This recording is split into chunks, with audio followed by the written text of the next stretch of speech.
my spooky friends. Welcome to 31 Days Till Halloween. I cannot believe this is almost over. I hope you guys are enjoying these videos just as much as I am making these videos for you guys. And like every other video, I'm looking forward in sharing this video with you guys. And I'm going to be talking about the 112 Ocean Avenue home.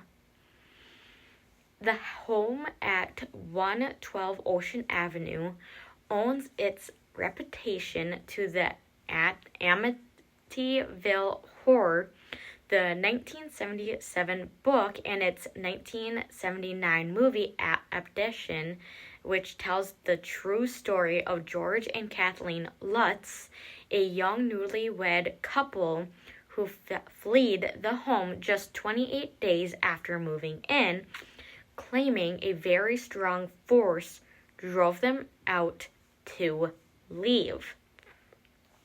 While the movie remains a horror classic, it hardly depicts of the real history of the home, which most likely was never possibly haunted at all.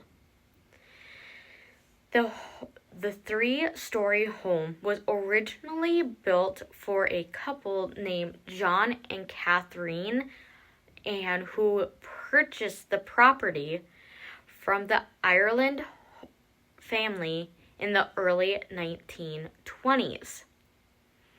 The family removed a small existing cottage from the lot and commissioned local builder Jesse Purdy to construct the 5-bedroom, 4-bathroom home, complete with a gambrel roof and 2-quarter circle window overlooking Ocean Avenue.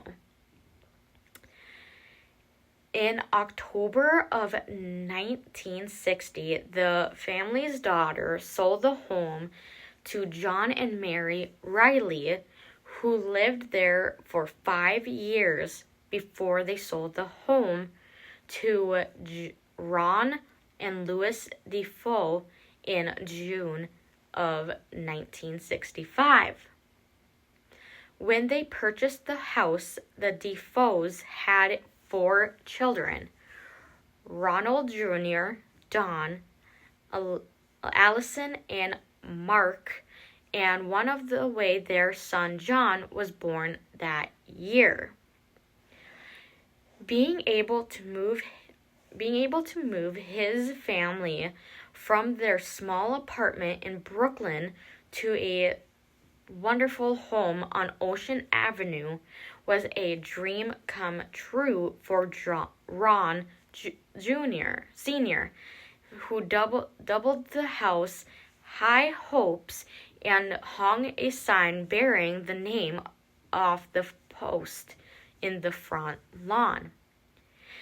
Inside, however, Big Ron's pattern of abuse and controlling behavior towards his wife and children caused tension to build until it came to tragic headed 9 years later.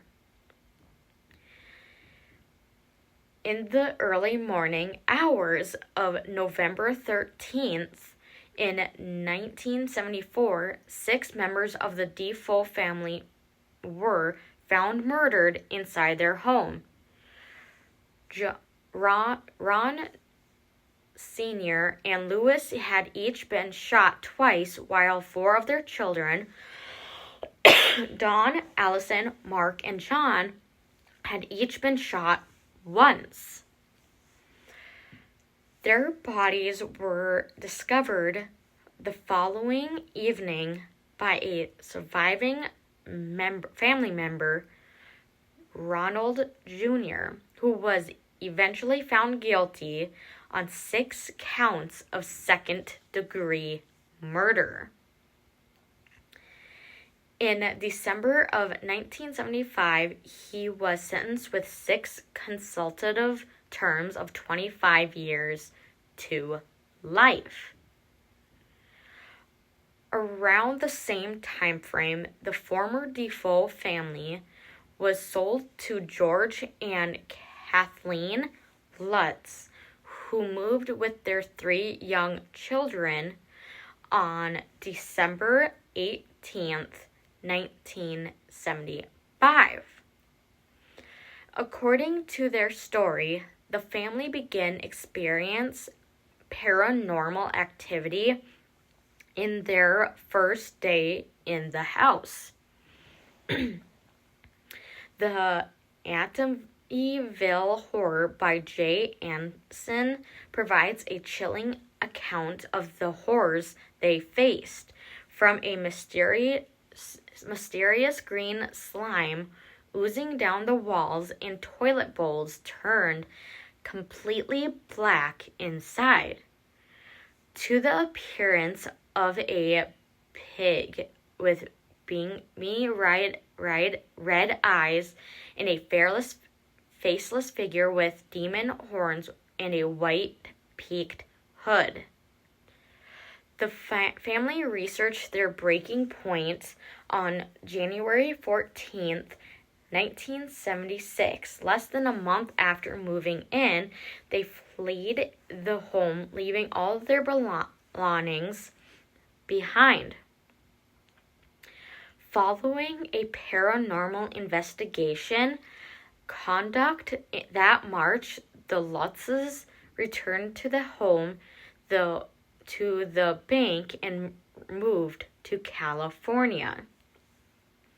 Despite a Newsday report debunking a majority of their story, the Amityville Horror sparked a public thing with the home that persists to this day. When Jim and Barbara bought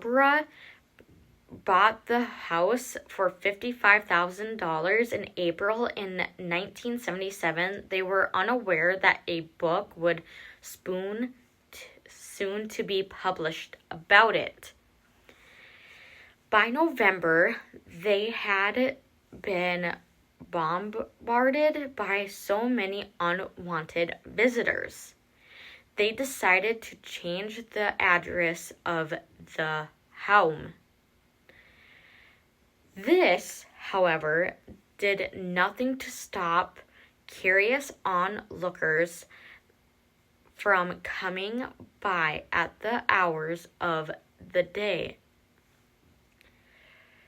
In an interview, the Newsday the following year, the Cromeries revealed that how bad the situation had gotten, saying that because so many visitors came late at night, they were barely sleeping at all. Once a man stood on the front lawn playing a bungle at 3 a.m. On another occasion, someone left human stuff on the porch. Around the holidays, the family's decorations were stolen. The home's horror house repetition even followed 14-year-old Joyce to school, where classmates harassed her and asked repeatedly if she's seen any ghost since they moved in the house. Yet the family said they haven't had experienced anything paranormal there. By December of 1978, the consent barrage of the visitors provided to be too much for the family, who decided to move out of the house and put the house on the market for $100,000. By the time of the horror house, starring James Bourne and Margaret Kidder, hit theaters in July of 1979, the family had yet to find any serious buyers. Meanwhile, the new wave of curiosity sparked by the movie was affecting the entire community. The Ocean Avenue was literally the empty beer bottles, popcorn boxes, and other trash left behind by looky-loos whose disrespected applied to every homeowner on the street. As the crowds grew larger, extra police details were hired to pay them overtime and costly expenses for small village like that town or that horror movie house. Though public officials had considered ways to monetize the crowds, like running buses tours or charging admission to the house, none of those ideals were approved, out of respect for the Defoe family. Having given up on the idea of selling the house, the Crone Mary eventually moved back in. Fighting to defend the home's reputation, they accept speaking engagements throughout the New York area, where they could share the real history of the house. In February of 1982, they reached the settlement with the publishing company to have the subtitle "A True Story" removed from all future printing of the book. When the family did finally sell the house in August of 1978, things had quieted down a lot. Yet, new interest spiked every time the movie played on TV. According to Jim, it was on the night the house sold to longtime residents Peter and Jeannie O'Neill. The O'Neills purchased the home for $325,000 and swapped out the now famous eye window for square ones. They also filled in the in-grounded pool.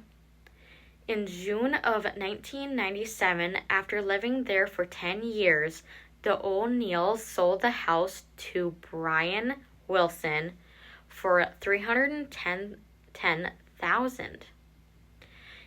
In the 13 years he owned the home, Wilson fixed up the boathouse and added a second sunroom to the back side of the house. Fast forward a little bit, he sold it in September of 2010 to a Coraline and David DeAntio for $950,000.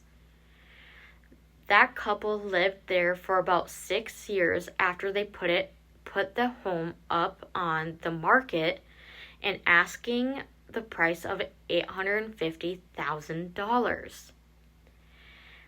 When it got sold in March of 2017, it went for $605,000, but the single owner of the Lutz had reported experienced paranormal activity in the home. After about 5 months after living in that house, the Lutz family left. Ed and Lorraine arrived at the home to conduct an investigation into what had tormented the family.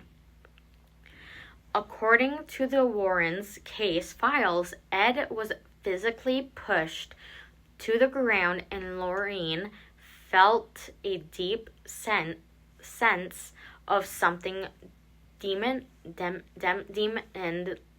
the home and was overcome a vision of Defoe family bodies laying on the floor. The Warrens also captured a photo of a demon child standing in the home basement. They determined there were demonic forces at work in the home. The Lutz family unlimitedly sold the property and moved to California. According to the New York Post, the house has had 4 more owners since the Lutz had left, and there have been no more further reports of paranormal activity. The case also spawned dozens of movies based on the Warrens' investigation over the years. From all that being said, this is it for this video. I hope you guys really enjoyed this video. And I just want to say, if you're yet already subscribed or liked my videos over the years or even this month, please hit that subscribe button because I'm trying to hit 1,000 subscribers. So overall, I hope you guys, I hope to see you guys in the next video, and just to remind you to keep it spooky. Bye.